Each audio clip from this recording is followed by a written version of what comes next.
नमस्कार दोस्तों, हमारे न्यूज चैनल में स्वागत है। तो जानेंगे छत्तीसगढ़ प्रदेश की आज की सभी महत्वपूर्ण ताज़ा खबरों, ताज़ा अपडेट के बारे में। तो वीडियो में लास्ट तक बने रहिएगा दोस्तों, ताकि कोई भी ताज़ा खबर छूटने न पाए। और साथ ही साथ वीडियो को लाइक, शेयर और चैनल को सब्सक्राइब कर लेना दोस्तों, ताकि आपको छत्तीसगढ़ से जुड़े ताज़ा अपडेट डेली मिलते रहे। तो चलिए बिना टाइम वेस्ट किए जानते हैं आज की ताज़ा खबरों को फटाफट। तो पहली बड़ी खबर निकलकर सामने आ रही है। दुनिया भर में फिर से डराने लगा कोरोना संक्रमण के बढ़ते हुए आंकड़े, तीसरी लहर की आहट। कोरोना को लेकर दुनिया भर में फिर से डरावनी तस्वीर सामने आ रही है। पिछले सप्ताह के मुकाबले इस सप्ताह कोरोना संक्रमण की दर में 10% की बढ़ोतरी दर्ज की गई है, जो तीसरी लहर की आहट है। पिछले 9 सप्ताह से विश्व में लगातार कोरोना के मामले कम होते दिख रहे थे। नए मामले में भारत, इंडोनेशिया और ब्रिटेन सबसे ज्यादा प्रभावित देश है। तीसरी लहर की संभावित खतरों के मद्देनजर कई देशों में पाबंदियों का एक और दौर शुरू हो रहा है। WHO ने कहा कि कई देश सख्ती हटाने के दबाव का सामना कर रहे हैं। WHO ने आगाह किया कि अगर सख्ती नहीं की गई तो संक्रमण को और फैलने का मौका मिलेगा। वहीं जॉन्स हॉपकिंस विश्वविद्यालय में संक्रामक रोग विशेषज्ञ डॉक्टर डेविड डाउडी ने आगाह किया कि यह पहचानना महत्वपूर्ण है कि कोविड में विस्फोटक तरीके से संक्रमण फैलाने की क्षमता है। इसके अलावा कई ऐसे कारण हैं जिससे कोरोना की तीसरी लहर दस्तक दे रही है। दुनिया भर में टीकाकरण की रफ्तार कम है। कई देशों में मास्क पहनने के नियमों में ढील दे दी गई है। डेल्टा वेरिएंट तेजी से अपना पैर पसार रहा है। यह 111 देशों में अब तक फैल चुका है। अगली बड़ी खबर है, 5 लाख के ब्राउन शुगर के साथ एक महिला आरोपी हुई गिरफ्तार। महिला के पास से 18 ग्राम ब्राउन शुगर हुआ बरामद। छत्तीसगढ़ के अंबिकापुर जिले में नशे के खिलाफ पुलिस ने बड़ी कार्रवाई की है। पुलिस ने 5 लाख के ब्राउन शुगर के साथ एक महिला आरोपी को गिरफ्तार करने में सफलता हासिल की है। महिला के पास से 18 ग्राम ब्राउन शुगर बरामद हुआ है। मामला कोतवाली थाना क्षेत्र का है। जानकारी के मुताबिक पुलिस को मुखबिर से सूचना मिली थी कि एक महिला ब्राउन शुगर लेकर घूम रही है, जिसके बाद कोतवाली पुलिस ने ब्रह्मपारा इलाके में घेराबंदी कर महिला को पकड़ा। महिला आरोपी ब्राउन शुगर के मामले में पहले भी जेल जा चुकी है। उसे दोबारा ब्राउन शुगर के साथ गिरफ्तार किया गया है। पुलिस वालों ने महिला की तलाशी ली तो उसके पास से 18 ग्राम ब्राउन शुगर मिला, जिसकी कीमत 5 लाख रुपए आंकी गई है। पुलिस ने आरोपी महिला को गिरफ्तार कर लिया है। फिलहाल आगे की तफ्तीश में जुट गई है। बता दें कि पुलिस लगातार तस्करों के खिलाफ अभियान चला रही है, चाहे वो शराब हो, गांजा हो या फिर ब्राउन शुगर हो। आपराधिक मामले में सम्मिलित अपराधियों की धरपकड़ जारी है। इससे पहले भी कई दफा पुलिस ब्राउन शुगर की तस्करी मामले में आरोपियों की गिरफ्तारी कर चुकी है। अगला ब्रेकिंग न्यूज है, छत्तीसगढ़ की धान खरीदी और राशन प्रणाली को अपनाएगा तमिलनाडु। रायपुर। छत्तीसगढ़ की धान खरीदी व्यवस्था और सार्वजनिक वितरण प्रणाली की सफलता को देखते हुए तमिलनाडु ने अपने प्रदेश में भी ऐसी ही व्यवस्थाएं करने की बात कही है। तमिलनाडु के वरिष्ठ विभागीय अधिकारियों ने शुक्रवार को वीडियो कॉन्फ्रेंस के माध्यम से छत्तीसगढ़ की धान उपार्जन व्यवस्था और सार्वजनिक वितरण प्रणाली के विभिन्न पहलुओं की जानकारी ली। इस दौरान उन्होंने छत्तीसगढ़ में इन योजनाओं के क्रियान्वयन और नवाचारों को लेकर संतुष्टि प्रकट की। उन्होंने तमिलनाडु में भी इन योजनाओं को छत्तीसगढ़ की तर्ज पर लागू करने के लिए जरूरी तैयारियां शुरू करने की बात कही है। बैठक में तमिलनाडु खाद्य एवं नागरिक आपूर्ति निगम के आयुक्त डॉक्टर आनंद कुमार और मार्कफेड के प्रबंध संचालक वी राजारमन, छत्तीसगढ़ खाद्य विभाग के विशेष सचिव मनोज कुमार सोनी, मार्कफेड के अतिरिक्त प्रबंध संचालक अजय अग्रवाल उपस्थित थे। अगली बड़ी खबर है, निगम मंडल आयोग की चौथी सूची जारी। अटल श्रीवास्तव बने पर्यटन मंडल के अध्यक्ष, देखें पूरी लिस्ट। छत्तीसगढ़ सरकार ने निगम मंडल आयोग में नियुक्ति के लिए चौथी सूची जारी की है।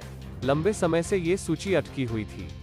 प्रदेश कांग्रेस प्रभारी PL पुनिया ने CM भूपेश बघेल और PCC चीफ मोहन मरकाम को निगम मंडलों में बची हुई नियुक्तियों की सूची जारी करने के लिए कहा गया था। आलाकमान से मुहर लगने के बाद सूची जारी की गई है। निगम मंडल आयोग की जारी सूची में मुख्यमंत्री के करीबी अटल श्रीवास्तव को पर्यटन मंडल का अध्यक्ष बनाया गया है। चित्रेखा साहू पर्यटन मंडल की उपाध्यक्ष बनाई गई हैं। नरेश ठाकुर और निखिल द्विवेदी पर्यटन मंडल के सदस्य बनाए गए हैं। माटी कला बोर्ड के अध्यक्ष बालम चक्रधारी को बनाया गया है। सोनूराम नाग, पुनीता प्रजापति, कुलवंत प्रजापति, कृष्णा चक्रधारी, बसंत चक्रधारी, खिलावन चक्रधारी को माटी कला बोर्ड का सदस्य नियुक्त किया गया है। RN वर्मा को राज्य पिछड़ा वर्ग आयोग के सदस्य बनाया गया है। वहीं क्रेडा के सदस्य कन्हैया अग्रवाल और विजय साहू को बनाया गया है। साथ ही अगला ब्रेकिंग न्यूज है, छत्तीसगढ़ में धर्मांतरण। राज्यसभा सांसद नेताम ने CM भूपेश को लिखा पत्र, धर्म परिवर्तन पर कड़ी कार्रवाई करने की मांग। छत्तीसगढ़ में धर्मांतरण का मुद्दा गर्माते जा रहा है। सुकमा एसपी के पत्र का हवाला देते हुए बीजेपी के राज्यसभा सांसद रामविचार नेताम ने मुख्यमंत्री भूपेश बघेल को पत्र लिखा है। प्रदेश में तेजी से हो रहे धर्मांतरण पर कड़ी कार्रवाई करने को कहा है। इससे पहले नेताम ने गृह मंत्री अमित शाह को लेटर लिखा था। राज्यसभा सांसद रामविचार नेताम ने सीएम भूपेश को लिखे पत्र में कहा है कि छत्तीसगढ़ के आदिवासी बहुल क्षेत्रों में तेजी से हो रहा धर्मांतरण काफी चिंता का विषय है। एक तरफ सरगुजा संभाग में रोहिंग्याओं के घुसपैठ की खबर और दूसरी तरफ सरगुजा, बस्तर समेत तमाम संभागों में सांप्रदायिक पेशेवरों द्वारा आदिवासी समाज की संस्कृति के साथ खिलवाड़ किया जा रहा है। उन्हें धर्मांतरण करने की साजिश से रोकना प्रदेश की शांति और कानून व्यवस्था के हित में बेहद जरूरी है। साथ ही अगला अपडेट है, जवानों पर कोरोना का कहर फिर एक साथ मिले। सीआईएसएफ के इतने जवान संक्रमित। गुरुवार को 35 जवानों की रिपोर्ट आई थी पॉजिटिव। छत्तीसगढ़ में एक बार फिर कोरोना विकराल रूप लेता नजर आ रहा है। दुर्ग में एक बार फिर कोरोना के मामले अचानक से बढ़ गए हैं। एक ही दिन में सीआईएसएफ के 4 जवानों की कोरोना रिपोर्ट पॉजिटिव आई है। वहीं दुर्ग के डिपरापारा इलाके में एक ही परिवार के 4 सदस्य भी संक्रमित पाए गए हैं। इस एक बार फिर लोगों में दहशत कायम होने लगा है। मिली जानकारी के मुताबिक सीआईएसएफ के पहले 2 जवानों की रिपोर्ट कोरोना पॉजिटिव आई थी, जिसके बाद अन्य जवानों ने कोरोना टेस्ट कराया। इसके बाद 2 जवानों की रिपोर्ट गुरुवार को पॉजिटिव आई है। प्रशासन ने फैसला किया है कि जिले में 90 घंटे की कोरोना नेगेटिव रिपोर्ट देने के बाद ही प्रवेश दिया जाएगा। बाहर से आने वाले यात्रियों के लिए Durg, Bhilai power house railway station, Kumhari और राजनांदगांव सड़क मार्ग सीमा पर कोरोना टेस्ट किया जाएगा।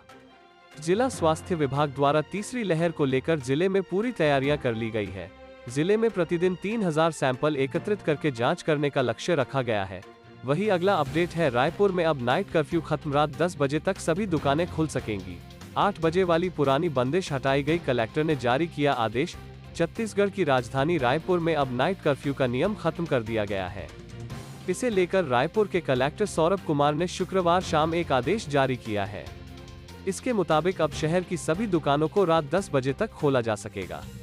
शुक्रवार शाम को जारी किया गया ये आदेश तत्काल प्रभाव से लागू कर दिया गया है। शनिवार से शहर वापस से अपनी पुरानी व्यवस्था पर चलेगा। 9 अप्रैल को रायपुर में लॉकडाउन लगा था। इसके बाद से ही कई तरह की पाबंदियां थी। अब तक रात 8 बजे के बाद रेस्टोरेंट वगैरह छोड़कर किसी भी दुकान को खुला रखने की अनुमति नहीं थी। छत्तीसगढ़ में मिला सफेद कोबरा दुर्लभ सांप। मुंगेली में 2 दिन से घूम रहा था। ईंट के बीच छिपा तो मेडिकल स्टोर संचालक ने पकड़ लिया।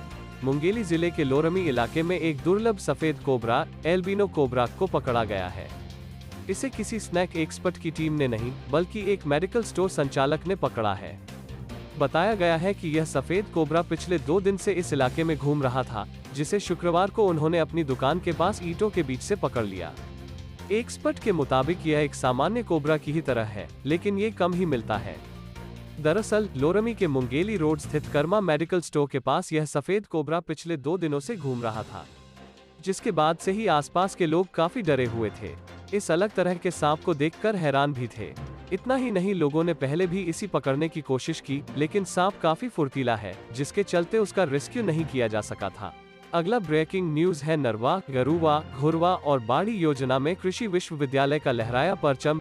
छत्तीसगढ़ ने कृषि विकास के क्षेत्र में एक बार फिर अपना परचम फहराया है। इंदिरा गांधी कृषि विश्वविद्यालय के अंतर्गत संचालित कृषि विज्ञान केंद्र कोरिया को भारत सरकार द्वारा देश के सर्वश्रेष्ठ कृषि विज्ञान केंद्र के रूप में पुरस्कृत किया गया है। कृषि विज्ञान केंद्र कोरिया को छत्तीसगढ़ शासन की महत्वाकांक्षी योजना नरवा, गरुवा, घुरवा और बाड़ी के प्रभावी क्रियान्वयन और कृषकों में उद्यमिता विकास के लिए सम्मानित किया गया है। अगला ब्रेकिंग न्यूज है, गोधन न्याय योजना और गौठान की गतिविधियों का राजस्थान के 12 IAS अधिकारियों के दल ने किया अवलोकन अध्ययन। छत्तीसगढ़ सरकार की सुराजी गांव योजना के नरवा, गरुवा, घुरुवा, बाड़ी विकास कार्यक्रम, गोधन न्याय योजना और गांवों के गौठानों में संचालित आयमूलिक गतिविधियों की चर्चा छत्तीसगढ़ राज्य ही नहीं अपितु पूरे देश में हो रही है। यह दोनों योजनाएं राज्य में ग्रामीणों, किसानों और महिलाओं की स्थिति को बेहतर बनाने में मददगार साबित हो रही है। तो वीडियो को अंत तक देखने के लिए बहुत बहुत धन्यवाद दोस्तों। ऐसे ही ताज़ा खबरों को रोजाना देखने के लिए वीडियो को लाइक और चैनल को सब्सक्राइब जरूर करें।